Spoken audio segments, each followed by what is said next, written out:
everyone, Thordan Smash here, out enjoying a day at the lake before I had to do a 14er. That being said, we're going to be talking about some stuff that the Apex Legends devs themselves said that they are going to be doing in the future of the game, along with some content that they cut, and what exactly was it? We're going to do all of that. We're also going to go ahead and give out a Watson Prestige skin. All you got to do is like, comment, subscribe. You guys know the drill. Without further ado, let's jump into today's topic. So Apex Legends Season 25 is about halfway through. We are getting the next milestone with the Watson Prestige skin, or collection event, in like a week or so. And well, Respawn decided to do something a little bit different this season. They actually dropped their ego, which is great to see. And in a rare behind the scenes developer dive, Apex devs actually went ahead and explained some of their best and worst ideas that came with the season. So we're gonna go over what the devs themselves had to say. Joshua Mohan, a lead dev and possibly the only man brave enough to say, let's make Gibraltar a little bit weaker, revealed that the assault class rework that we got last season is a direct counter to the support class creep we've seen for 4 straight seasons, at least according to them.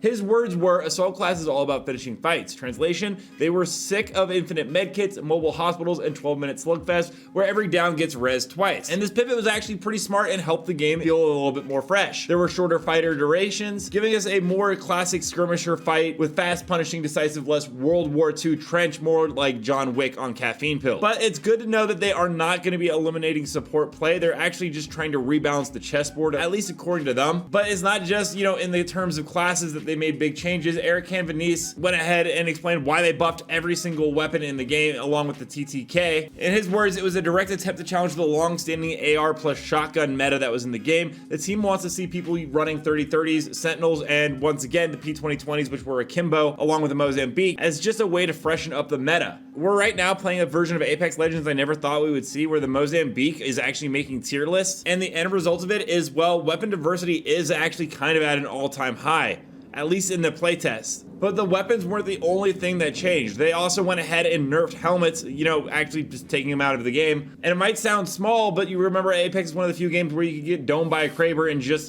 be out of the game completely. But not anymore. Snipers, particularly the Sentinel and 30-30, now have a place in the kill feed that isn't just last bullet or accidental knock. The devs said they wanted headshots to mean something again, and they want snipers to create a meaningful window of opportunity, not just annoying chip damage that gets instantly healed by 47 support passives and a bat in the backpack. It's a risky move, and the game has always kind of tried to do long-range play, especially back when we had the charge rifle that was a hit scan, but this might be the first time we actually have now seen it fully commit. And yes, of course, like I just mentioned, we gotta talk about the TTK, which we covered in a video the other day. Now that the weapons hit harder, especially at range, Respawn balances with a weirdly smart change. Small meds now stack to 6, which helps offset the extra poke damage from long range fights. You're healing a lot more, but your backpack won't look like a pharmacy trying to survive the apocalypse. You're also going to be able to crawl faster when you're down in certain classes, which aside from being hilarious to watch in third person, actually makes a huge difference. It creates a lot of room for clutch escapes, bait plays, and fewer moments where you'll lie face down for 30 seconds watching your teammate do math with death boxes. And you might be wondering, why does this matter? And it's actually cutting down on third parties that were becoming fourth and fifth parties. John Larson, one of the developers over at Respawn, actually stated, longer fights equals more noise, equals more teams, more chaos, equals less Apex, more Battle Royale Black Friday. At least once again, according to the devs. By reducing the fight durations, we're actually seeing a little bit more of a streamlined meta. For once, it feels like you can actually win a 3v3 without seeing an Ashe jump in with her ultimate. Speaking of Ashe, well, we do know she's one of the top picked legends. Actually, she's just the top picked legends, and it's mainly due to her new mobility. Of course, the thing I really wanted to cover in today's video was actually about some of the things that almost shipped that Respawn decided was a failure. Eric Canvanese actually admitted they once tested a system where you could only carry one primary and one secondary weapon. No R301 plus Peacekeeper, no Devil SMGs, just whatever the combo the devs thought was cute. The results, it did not go well, at least according to what Eric said. Players hated it. Loadout freedom is sacred in Apex. Forcing someone to carry a P2020 because it's your secondary is like asking a Pathfinder main to stand still.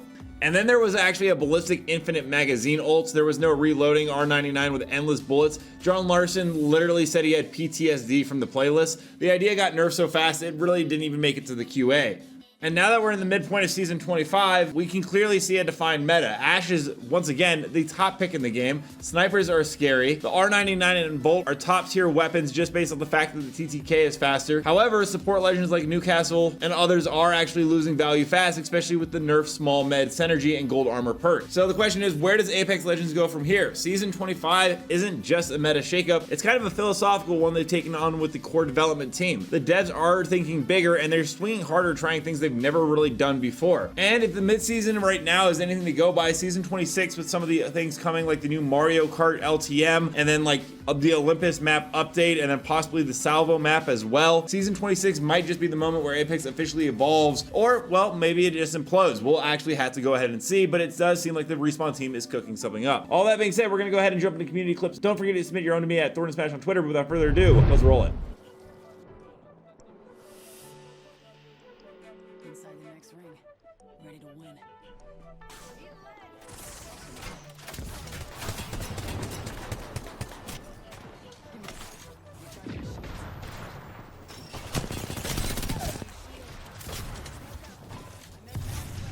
Time to bring the hurt. Got my upgrade, ladies. Healing. Watch my back.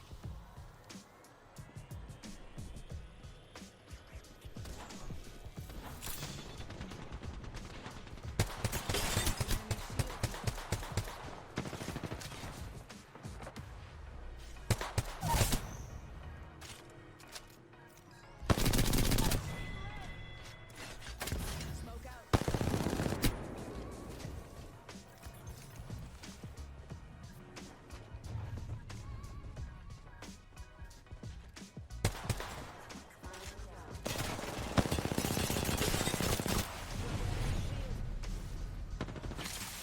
Give my shield a recharge.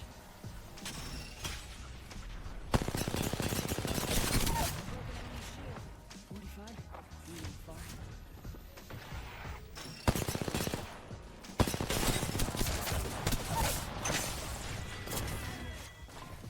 Giving him the chimney.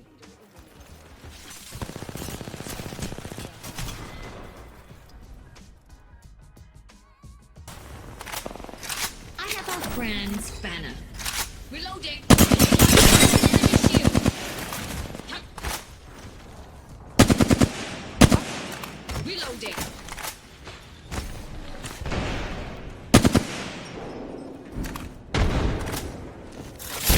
Setting in gateway.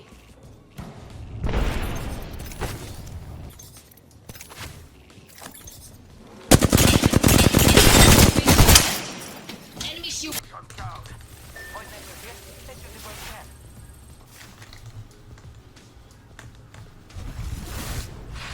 Not used to taking bodies off the ground.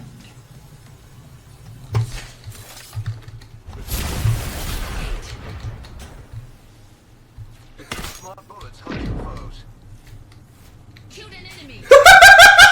That's what I wanted to try. That's why I was saying sorry.